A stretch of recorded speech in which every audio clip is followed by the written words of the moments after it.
ακούσει πάρα πολλές φορές να μιλάτε για την εγκληματικότητα, για τη σχέση της εγκληματικότητας με μετανάστες, με διάφορα τέλος πάντων πράγματα. Έχουμε φτιάξει ένα βίντεο και θέλω να το παρακολουθήσετε με πολύ προσοχή και να το σχολιάσουμε αμέσως μετά για την εγκληματικότητα στη χώρα μας.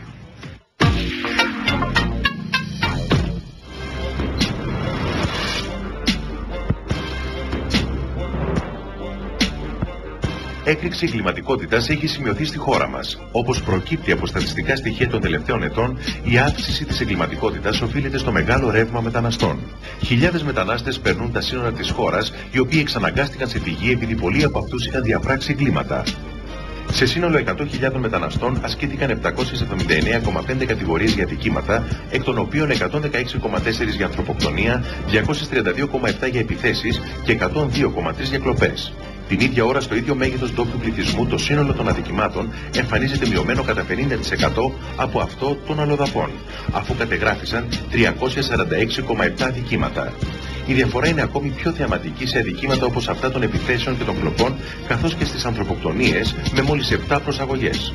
Οι πολίτες φοβούνται διότι βιώνουν καθημερινά τον εφιάλτη του εγκλήματος. Καθώς οι κακοποιοί γίνονται ολοένα και σκληρότεροι, σκοτώνουν όλο και συχνότερα, ακόμη και για 30 αργύρια. Υπάρχουν όμως και αυτοί που λένε πως δεν πρέπει να είμαστε ρατσιστές και υποστηρίζουν πως στο κάτω-κάτω της γραφής, μετά από 50 χρόνια, όσοι μετανάστες αποφασίσουν να ζήσουν εδώ, μπορεί να διαπρέψουν στην κοινωνία μας, όσο τουλάχιστον και οι δικοί μας συμπατριώτες στην άλλη όχθη του ωκεανού.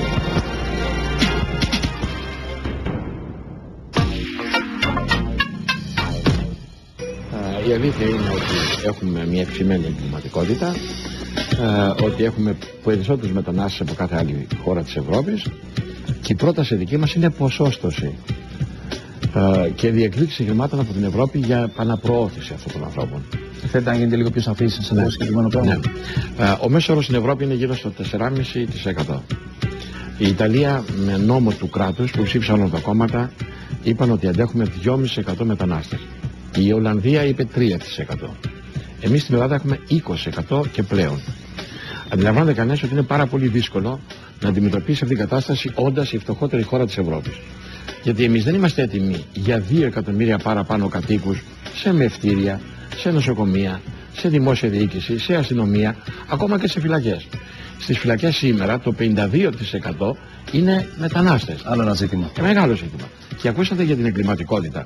Η εγκληματικότητα είναι 10 εκατομμύρια Έλληνες με εγκλήματα 5. 2 εκατομμύρια με εγκλήματα 50. Έτσι. Είναι και η αλλαγή. Πρέπει να παραδεχτούμε εδώ ότι παίξαμε και εμείς ένα μικρό θέατρο όσον αφορά τα στοιχεία που δώσαμε προηγουμένως στο βίντεο, στην καρτέλα. Αυτή η κάρτα αφορά έναν αριθμό ατόμων που κατηγορήθηκαν ανά 100.000 κάτοικοι της ίδιας κατηγορίας πληθυσμού το 1929 από έρευνα που έγινε, επίσημη έρευνα που έγινε από τα πανεπιστήμια εκεί στην πολιτεία της Νέας Υόρκης, και μας ανακήρυξε πρωταθλητές σε όλα τα είδη παρανομίας. Γιατί, κοιτάξτε να δείτε, τους Έλληνες. Αν και... Ταυτοχρόνως όμως είχαμε και έναν Παπα-Νικολάου που έσωσε 500 εκατομμύρια γυναίκες από τον καρκίνο.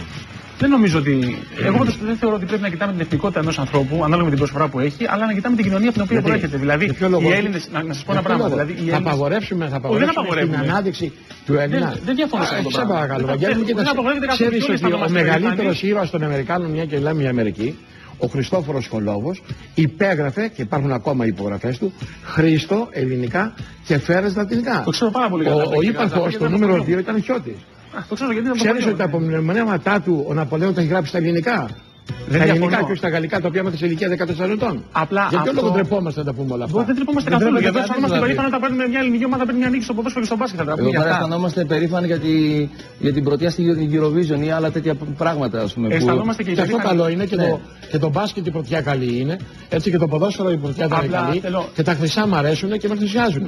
Και δεν θα πω ότι με ενθουσιάζει, ξέρω εγώ, ότι είμαι απλά κύριε Καρατσαφέρη, η κουβέντα απλά που κάνουμε αφορά το ότι δεν πρέπει να είμαστε προκατελημένοι, τουλάχιστον εμείς αυτή την άποψη έχουμε, ότι δεν πρέπει να είμαστε προκατελημένοι με τους μετανάστες και ότι, όπως είπατε και εσείς προηγουμένως, θα πρέπει να τους εντάξουμε σε αυτή την κοινωνία, την ελληνική κοινωνία. Είπα ποσόστοση. Πόσους αντέχει η χώρα μου? Η αλήθεια είναι ότι ποτέ δεν φταίει ο μετανάστης. Ο μετανάστης πεινάει.